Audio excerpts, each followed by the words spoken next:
వచ్చి దేవుడు నా అంతరంగంలో పెట్టిన పరిశుద్ధ వాక్యమైన వాక్కు వేదనగా నేనెప్పుడు బలహీనుడనో అప్పుడు బలవంతుడను అనే వాక్యం ద్వారా మాటలు ఆశపడుతున్నాను. నేనెప్పుడు బలహీనుడనో అప్పుడు నేను బలవంతుడను.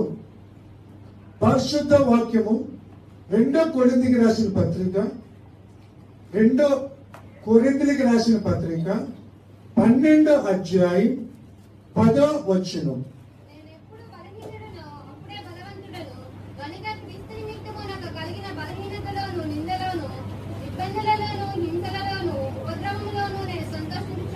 చాలండి. 2 కొరింథీయులకు రాసిన పత్రిక 12వ అధ్యాయం 10వ వచనం. ప్రతి ఒక్కరు బైబిల్ తర్వాత ఇచ్చిన ప్రతి ఒక్కరు బైబిల్ చూడాలి. 2 కొరింథీయులకు రాసిన పత్రిక 12వ అధ్యాయం 10వ వచనం. నేనెప్పుడు బలహీనుడనో అప్పుడు బలవంతుడు కనుక క్రీస్తు నిమిత్తము నాకు కలిగిన బలహీనతల్లోను, నిందల్లోను, ఇబ్బందుల్లోను, హింసల్లోను, ఉపద్రవములోను నేను సంతోషించుచున్నాను. హల్లెలూయా. ఈ మాట అందరూ నాతో చెప్పండి, మీ కంఠ స్వరాలు తెరిచి.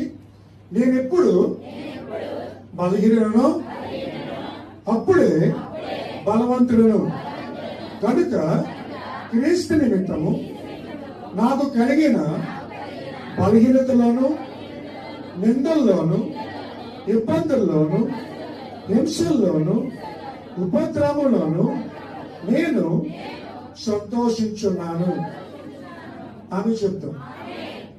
ఇక్కడ శ్రేష్టమైన మాట మనకు వినిపిస్తుంది. మీరు అడగొచ్చు, అయ్యగారు ఏంటి వెరైటీగా ఉంది ఇదని.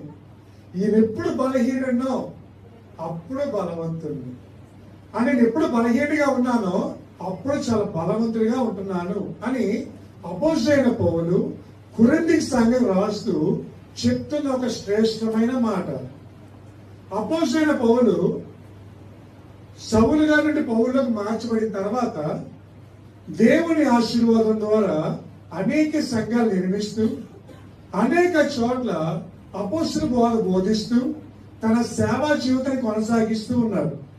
అలా కొనసాగిస్తున్న సమయంలో కొరింథీయుల సంఘానికి రాస్తూ చెప్తున్న మాట ఏంటంటే, నేను ఎప్పుడు బలహీనగా ఉన్నానో అప్పుడు నేను బలవంతుడిగా ఉన్నాను అని ఇక్కడ అపోస్తలుడైన పౌలు సంఘానికి రాస్తూ చెప్తూ ఉన్నాడు.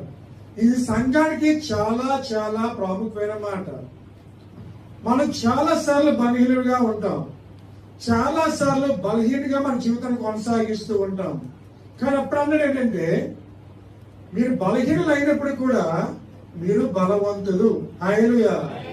అందుకనే కదా, శరీరం బలహీనము గాని ఆత్మ బలహీనము కాదు కుమార కుమార్తె. ఈ శరీరానికి వయసు ఉంటది కానీ ఆత్మకి వయసు ఉండదు. మామూలుగా మన వయసు ఎంత ఉంటుంది? కొంతమంది 30 సంవత్సరాలు ఉంటుంది, కొంతమంది 40 సంవత్సరాలు ఉంటుంది. మీ పాస్టర్ గారికి 40 సంవత్సరాలు ఉంటాయి. ఇలాగా ప్రతి ఒక్కరికి వయసు అనేది ఉంటుంది. నా శరీరానికి అయితే వయసు ఉంది కానీ నా ఆత్మకి వయసు లేదండి. హల్లెలూయా. కొంతమంది ఉంటారండి, ఎప్పుడైతే బలహీనంగా ఉంటారో అప్పుడు ఎక్కువ పని చేస్తారు. తెలుసండి, కొంతమంది చాలా బలహీనంగా ఉన్నప్పుడే ఎక్కువ పని చేస్తారు. ఎందుకంటే ఇంకా బలం పుంజుకోవాలని. హల్లెలూయా. అపోస్తలుడైన పౌలు అలా అంటున్నాడు, నేను బలహీనుడినే గాని బలవంతుడిని. ఎందుకు అంటే నాకు వచ్చిన నిందలు బట్టి, నాకు వచ్చిన బలహీనతలు బట్టి, నాకు వచ్చిన కష్టాలు బట్టి, నాకు వచ్చిన ఉపద్రవాలు బట్టి నేను ఎంతగానో సంతోషిస్తున్నాను. హల్లెలూయా. ఎందుకు ఈ మాట చెప్తున్నాడంటే, నేను ఎంత బలహీనైనా సరే నన్ను బలపరచడానికి నా యేసయ్య నాకు తోడుగా ఉన్నాడు. హల్లెలూయా. కుమార కుమార్తె, మన బలహీనమే కానీ మనలో ఉన్నవాడు బలవంతుడు. మన శక్తిమంతులు కాకపోవచ్చు కానీ ఈయన ప్రకటించే యేసయ్య శక్తిమంతుడు కుమార కుమార్తె. కాబట్టి ఆయన బలవంతుడు. కాబట్టి మన బలహీనం అయినప్పుడు కూడా ఆయన మనకి ఏమిస్తాడు? బలాన్ని అనుగ్రహిస్తాడు కుమార కుమార్తె. కాబట్టి శ్రమలు వచ్చిన ఇబ్బందులు వచ్చినా, ఇరుకులు వచ్చినా, నిందలు వచ్చినా, అవమానం వచ్చినా నువ్వు భయపడవు, కానీ దాన్ని బట్టి సంతోషించు. ఎందుకంటే అవన్నీ కొట్టివేయడానికి దేవుడు సిద్ధముగా ఉన్నాడు. కుమార్తె హల్లెలూయా. అయితే అపోస్తలుల పౌలుకి ఎందుకు శ్రమలు వచ్చాయి అని చూస్తే అధ్యాయంలో 7వ మంచి మాట ఉంటుందండి. కొద్ది రాసిన 2వ పత్రిక 12:7.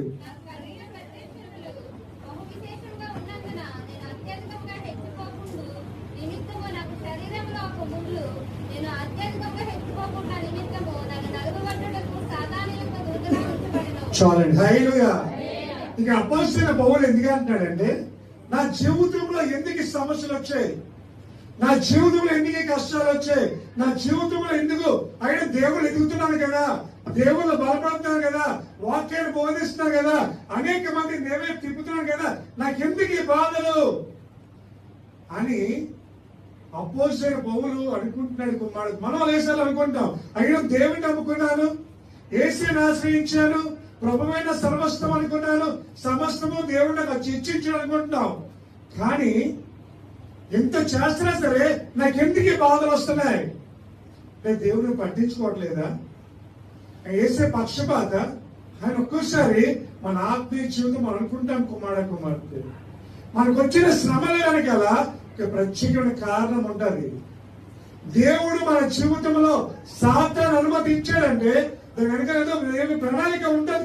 కుమార్తె మన జన్లు ఏం చేస్తామంటే ఒకరితో మనం కంపేర్ చేసుకుంటాం, ఒకరితో మనం పోల్చుకుంటాం. చూడు వాళ్ళు ఎలాగున్నారు, మన జీవితం ఎందుకు ఎలాగైపోయింది, నేను దేవుడిని నమ్ముకున్నాను అయినా జీవితంలో అద్భుతాలు జరగట్లేదు, వాళ్ళ దేవుడిని నమ్ముకోకపోయినా వాళ్ళ జీవితంలో గొప్ప కార్యాలు జరుగుతున్నాయి అని ఒక్కరితో మనం కంపేర్ చేసుకుంటాం. కుమార్తె క్రైస్తవులు ఒక్కరితో మన కంపేర్ చేయకూడదు. కుమార్తె మన ఆత్మ జీవితంలో మనం వెళ్ళకుండా చూసుకుంటే చాలు. కానీ మనం ఏం చేస్తామంటే అవతల వారితో పోల్చుకుంటూ ఉంటాం. వాళ్ళు ఎలా అభివృద్ధి అవుతున్నారు, నా జీవితం ఎందుకు ఎలాగైపోయింది, ఎవరొస్తే పెళ్లిళ్ళు అయిపోతున్నాయి, మా అమ్మాయికి ఎంత వయసు వచ్చినా పెళ్లి అవ్వట్లేదు, నీ దేవుడు నమ్ముకోవడం ఉపయోగం ఏంటి అని అనేక సార్లు అనుకుంటాం. కుమార్తె కానీ అపోస్తలుల పౌలు అలా అనలేదే. నేను వీటిని బట్టి ఏం చేస్తున్నాను, సంతోషిస్తూ ఉన్నాను. హల్లెలూయా. ఎందుకంటే దేవుడిని ఆశీర్వదించడం వల్ల, దేవుడిని అభిషేకించడం వల్ల, నాకు ఆత్మీయ వరాలు ఇవ్వడం వల్ల నాలో ఎక్కడ గర్వం వచ్చేస్తుందా అని దేవుడు నన్ను దించుతూ ఉంటాడు. హల్లెలూయా. కుమార్తె ఒక్కోసారి మనలోకి ఏమొచ్చేస్తుందంటే గర్వం వచ్చేస్తుంది. నా అంత పాటగాడు లేడు, నా అంత ఆటగాడు లేడు, నా అంత మంచి ఉద్యోగం ఎవరికి లేదు, ఐ ఆమ్ ద గ్రేట్, నేనే అనుకుంటాం. ఆ నేనే రాకుండా ఉండడానికి దేవుడు అపోస్తలుల పౌలుని దించుతూ ఉన్నాడంట. హల్లెలూయా. అపోస్తలుల పౌలు అన్నాడు, నాకు వచ్చిన వరాలను బట్టి, నాకు వచ్చిన అభిషేకాన్ని బట్టి, నాకు వచ్చిన తలంతులను బట్టి, నాకు వచ్చిన వరాలను బట్టి నేను ఎక్కడ గర్వపడతానేమో అని దేవుడు నా జీవితంలో ఒక ముళ్ళు పెట్టడానికి సాతాను దూతని నా జీవితంలో అనుమతించాడు. హల్లెలూయా. కుమార్తె దేవుడు అంటున్నాడు, తను తాను తగ్గించుకున్నవాడు హెచ్చించబడును. హల్లెలూయా. నీకు మంచి ఉద్యోగం ఉండొచ్చు, నీకు కాదంటలేదు, నువ్వు మంచి పదవులో ఉండొచ్చు, నీకు ఆస్తిపాస్తులు ఉండొచ్చు, నీకు మేడమింగ్ ఉండొచ్చు, నీకు అంత చందం ఉండొచ్చు, కానీ దాన్ని బట్టి నువ్వు గర్వపడక నీకు ఇచ్చిన దాన్ని బట్టి నువ్వు దేవుని సంతోషించాలి. కుమార్తె అంతే తప్ప నా అంతటో లేడు నువ్వు అనుకోకూడదు అంటాడు కదా. నువ్వు అలా హెచ్చించుకుంటే దేవుడు కిందకి తీసేస్తాడు. కుమార్తె జాగ్రత్త. సమస్తము నాశనముకు కారణము గర్వం. నాశనానికి ముందు ఏం నడుస్తుందంట చెప్పండి ఏంటి? గర్వం నడుస్తుంది. నీకు అందం ఉంది కాదంటలేక తెలుసుదించు. దాన్ని మంచి పాటగానే పాటతో తెలుసుదించు. నాతో డోలేడు అనుకో. కుమార్తె అదన్నాడు అపోస్తలుల పౌలు, నేను అలా ఇచ్చిస్తానేమో, నేను గర్వపడతానేమో అదన్నాడు కదా. దేవుడు నాకు ఇచ్చిన తలంతులు బట్టి నా అంతటో లేడు, నా సేవకుడు లేడనుకొని నేను ఇంకా గర్వపడతానేమో అని చెప్పి దేవుడు తన దూతని నా జీవితంలోకి అనుమతించాడు. హల్లెలూయా. కుమార్తె అంటాడు కదా, గాయములు చేసేది ఆయనే, గాయములు మానిపేది ఆయనే. హల్లెలూయా. గాయములు ఆయనే పెడతాడు, దాన్ని తగ్గించేవాడు కూడా ఆయనే. గాయములు ఎందుకు పెడతాడంటే మనల్ని మన కొమ్ములు రాకుండా ఉండడానికి. మళ్ళీ ఎందుకు గాయం తీరుస్తాడంటే ఆ దేవుడు తిట్టుకుంటామేమో భయంతో. హల్లెలూయా. అంతే, అక్కడే వేసిన లేదు. అదన్నాడు అపోస్తలుడైన పౌలు, నా జీవితంలోకి సమస్య ఎందుకు వచ్చాయంటే నాన్నకి ఏం పెరిగిపోతే గర్వం వచ్చేస్తుందేమో అని. కుమార్తె అయితే బలహీనంగా ఉన్నప్పుడు మనం ఏం చెయ్యాలి? మన బలహీనతలు వచ్చే కాదంటలేదు. బలహీనతలు వచ్చినప్పుడు అపోస్తలుడైన పౌలు ఏం చేశాడో చూద్దాం ఒకసారి. కింద చదవండి, ఇంకా 8వ వచనం.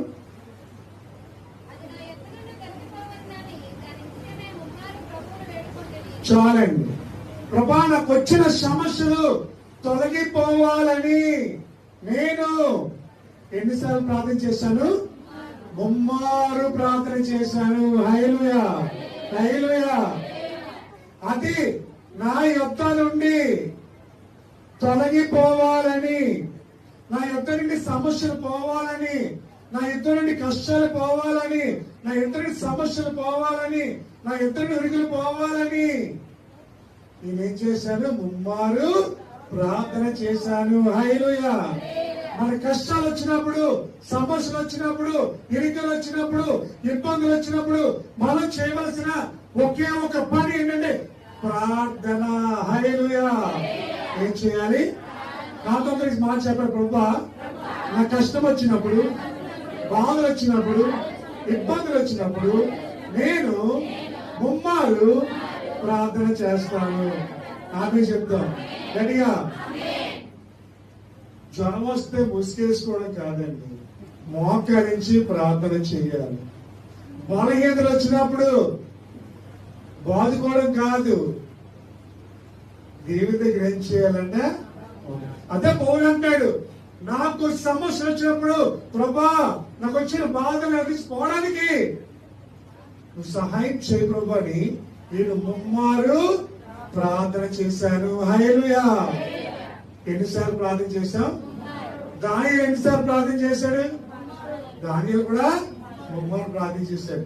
ఇక్కడ అపోస్తలుడైన పౌలు కూడా 3 ప్రార్థన చేశాడు. మీరు ఎన్నిసార్లు ప్రార్థన చేస్తున్నారు? అపోస్తలుడైన పౌలు ఓకే 3 times, దానియేలు 3 times. What about the church members?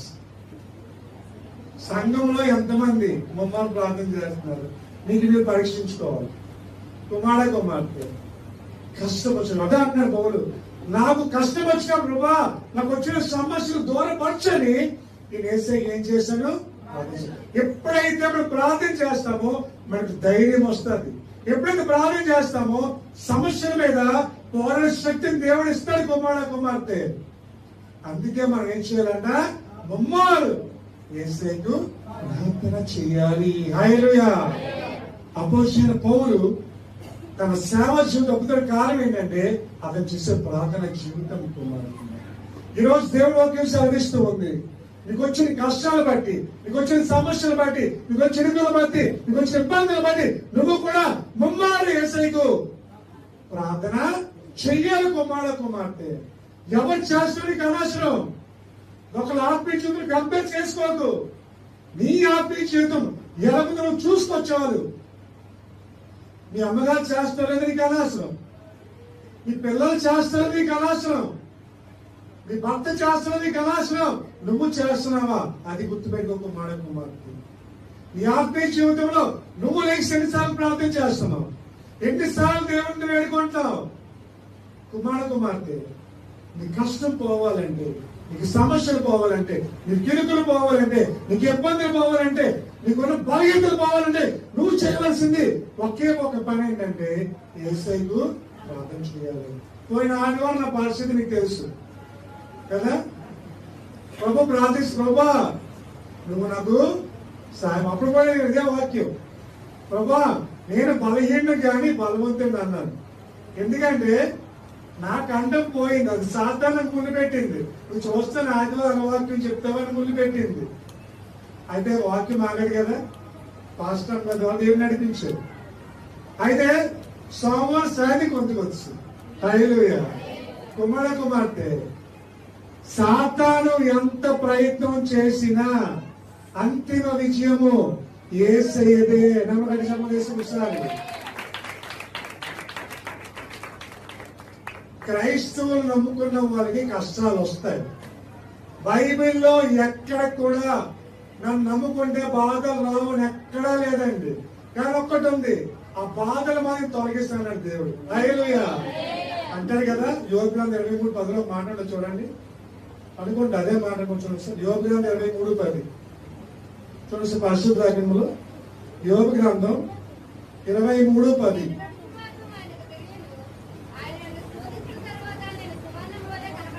ఎంత మంచి మాట అండి. హల్లెలూయా. నేను నడుచు మార్గం అని తెలియను, నేను ఆయన శోధింపు పేరిట నేను సువర్ణం వలె ఏమన్నా సమస్య మళ్ళీ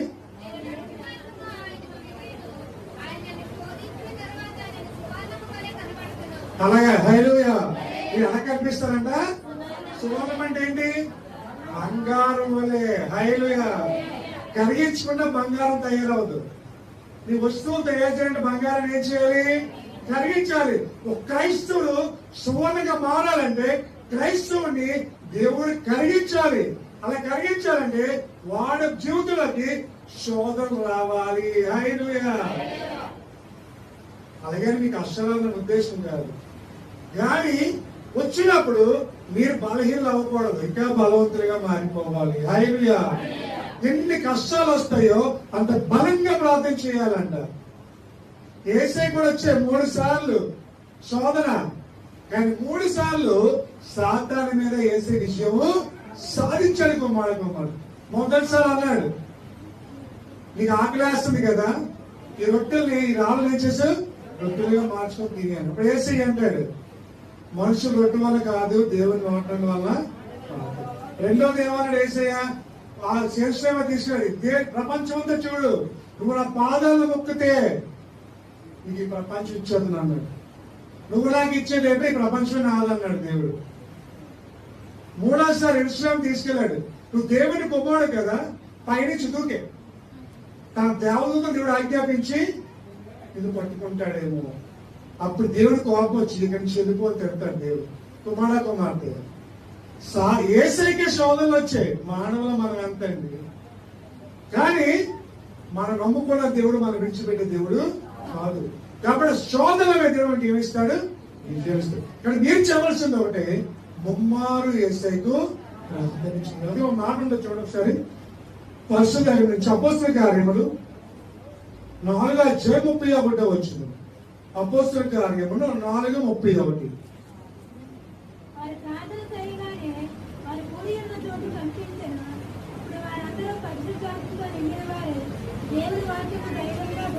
చూడండి ఎలా బోధించారు, చెప్పండి గట్టిగా, గట్టిగా ధైర్యముగా బోధించారు. పిరికితనముతో బోధించలేదు.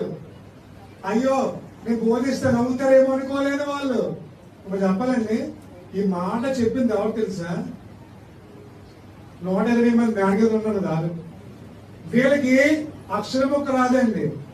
వాళ్ళు ఏ స్కూల్కి వెళ్ళలే, ఏ కాలేజ్ చదవలేదు, ఆక్స్ఫర్డ్ యూనివర్సిటీ చదువుకోలేదు. వాళ్ళు ఏమీ, వాళ్ళు పిహెచ్డీ చేయలేదు, వాళ్ళకి ఏమీ రాదు. కానీ జ్ఞానం ఎవరిచ్చారు వాళ్ళకి? దేవుడు ఇచ్చాడు. హల్లెలూయా. కుమార్తె ఈ లోక జ్ఞానము దేవునికి వెర్రితనముగా ఉంటుందంట. కాబట్టి మనకి ఏ జ్ఞానం కావాలి? దేవుని జ్ఞానం కావాలి. వాక్యం బోధించడం దేవుని జ్ఞానం కావాలి అన్నాడు కదా.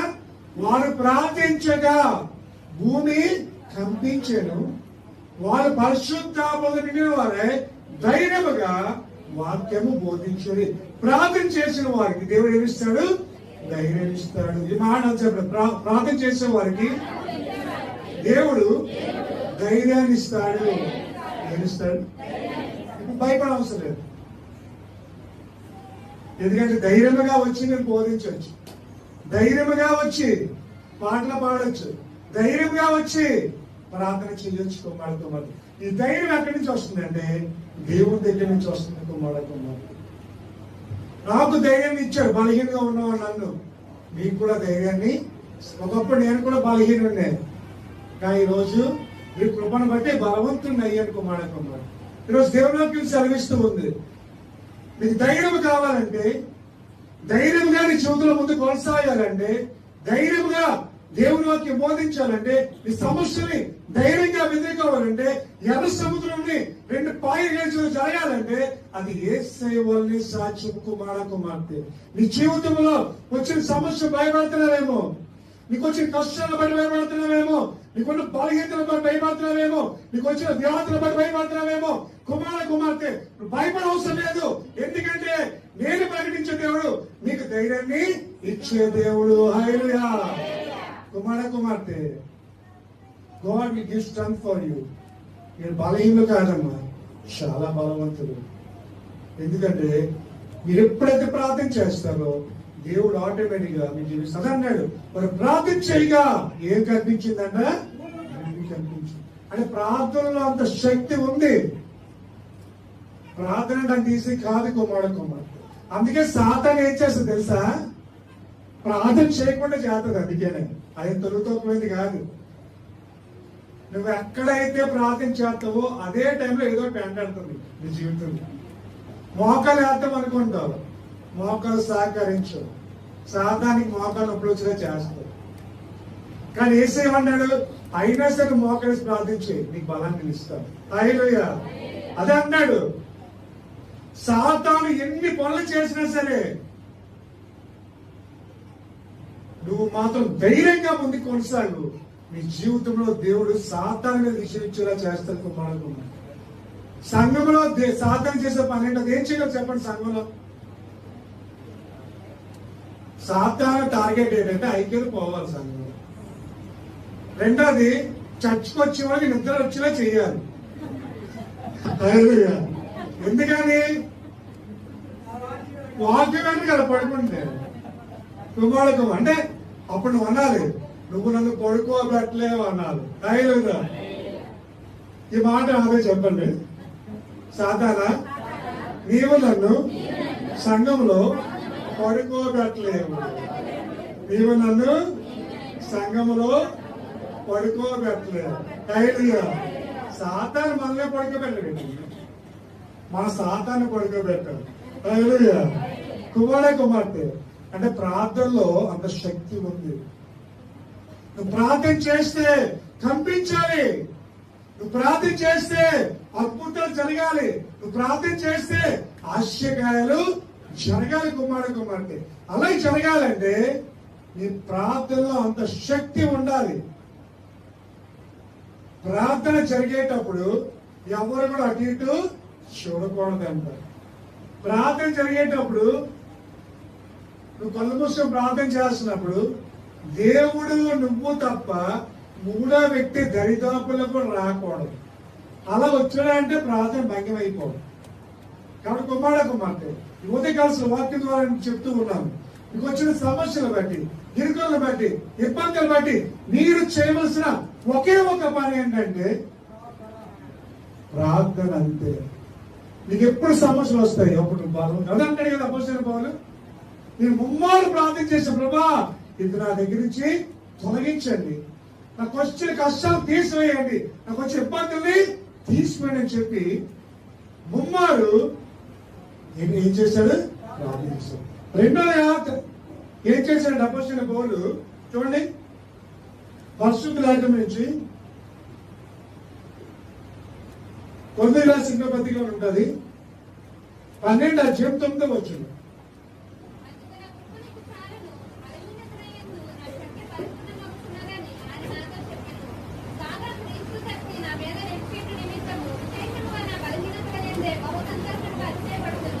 చాలండి. హల్లెలూయా. ఒక మంచి మాట. ఎందుకు ఆయన నా కృప నీకు చాలును. హల్లెలూయా.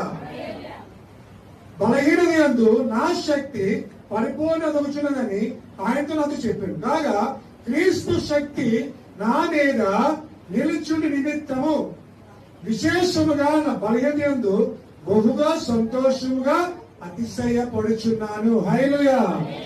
యేసయ్య కృప మన మీద ఉంటే బలహీన సమయంలో మనము బలవంతులుగా ఉంటాము. హల్లెలూయా. యేసయ్య ప్రభా నీ కృప నాకు చాలు, నీ కృప నా మీద ఉంటే చాలు, నీ దయ నా మీద ఉంటే చాలు, నీ యొక్క సంకల్పం నా మీద ఉంటే చాలు, నీ శక్తి నన్ను బలవంతులుగా చేస్తుంది. హల్లెలూయా. మనకు ఆయన కృప లేనిదే మనం బ్రతకలేమండి. ఈ రోజు మనం బ్రతుకున్నవాడి కారణం కృప, ఆయన ప్రేమైన సంకల్పం, అంతే. ఆ శక్తి మన ముందుకి నడిపిస్తుంది. చాలా మంది అంటారు కదా, నీలో ఏదో శక్తి ఉంది, ఆ శక్తి మమ్మల్ని ముందుకి నడిపిస్తుంది. కుమార్తె ప్రతి ఒక్కరిలో ఉన్న శక్తి ఒకటే, అది దేవుని శక్తి. సాతాను ఎదిరించాలంటే ఏ శక్తి కావాలి? దేవుని యొక్క శక్తి కావాలి. హల్లెలూయా. ఎవరైతే క్రీస్తు శక్తి పొందుకుంటారో వారు బలహీన అయినప్పుడు కూడా బలవంతులుగా ఉంటారు. కుమార్తె అదంటాడు అపోస్తలుడైన పౌలు. ప్రభా నీ కృప నాకు చాలయ్యా, నీ దయ నాకు చాలు, నీ కృప నా మీద ఉన్నంత వరకు కూడా నన్ను ఎవ్వరు ఏమీ చెయ్యలేరు. హల్లెలూయా. కుమార్తె శ్రేష్టమైన మాట అంటున్నాడు అపోస్తలుడైన పౌలు. నా సేవా జీవితంలో, నా ఈ సేవ ముందు సాగుతున్నప్పుడు నీ కృప నాకు చాలయ్యా. ఎవరు కృప లేకపోయినా పర్లేదు, నీ కృప నా మీద ఉండాలి, నీ కనికరము నా మీద ఉండాలి, నీ కృప నా కుటుంబం మీద ఉండాలి. అందుకే ఒక మాట ఉండొచ్చు పరిశుద్ధ లేఖనంలో 128 కీర్తన లాస్ట్ వచ్చి చదవండి ఒకసారి. 128 కీర్తన చివరి వచ్చింది.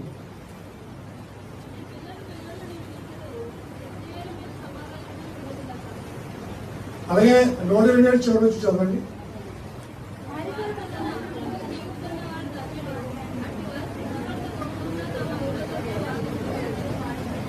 హల్లెలూయా. మంచి మాట 2 వర్షాల్లో చూస్తే ఏంటంటే, ఎలాగంటే తన గుమ్మములో చదువు ఒకసారి, ఇంకా ఆ పై చదవండి.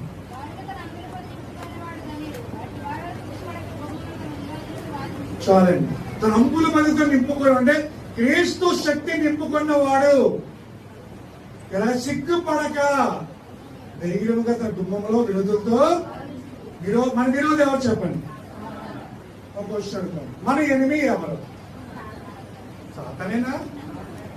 అంతేగాని మీ అక్క మీ చెల్లె, లేకపోతే మీ పక్కింటోలే, లేదా మీ అన్నదమ్ములే, ఎవరు?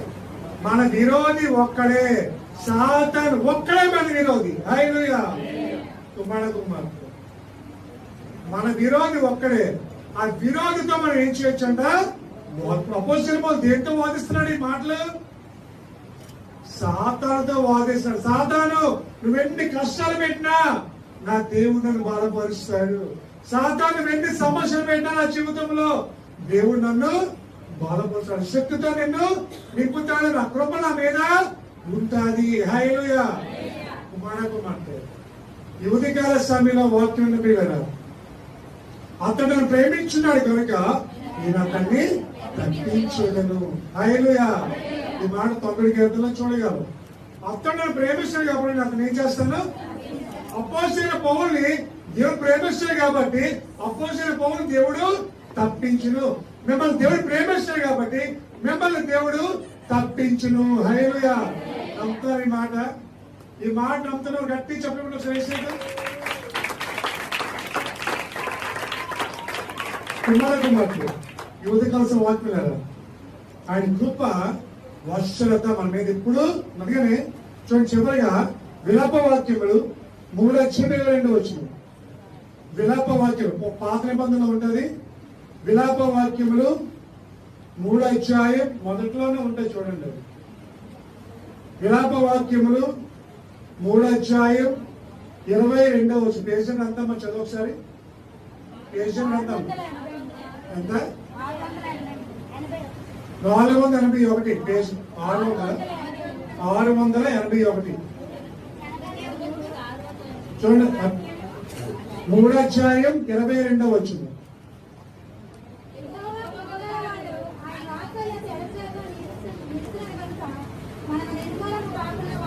చాలండి. యెహోవా కృప గలవాడు, ఆయన వాత్సల్యత ఎంతగా నిలుచున్న కనుక మనం నిర్మూలము కాకున్న వారము. హల్లెలూయా. యెహోవా కృప గలవాడు. ఆయన ఎవరు? కృప గలవాడు.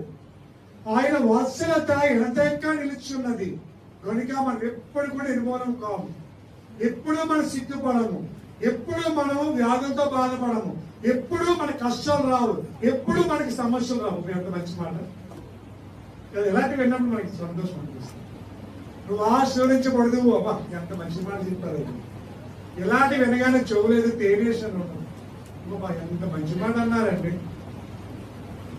కుమారుడు వినండి కదా, ఆయన కృప గలవాడు. యెహోవా ఎవరు? ఆయన కృప గలవాడు కాబట్టి ఆయన వాత్సల్యత మన నిల్చున్నది.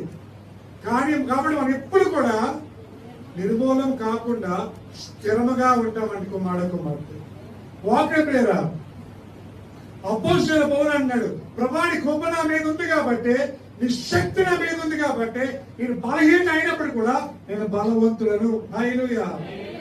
ఈ రోజు ఆయన శక్తి మీ మీద ఉంది కాబట్టి, ఆయన బలము మీద ఉంది కాబట్టి, ఆయన కృప మీ మీద ఉంది కాబట్టి, మీరు బలహీనైనప్పటికీ మీరు బలవంతులు. హల్లెలూయా.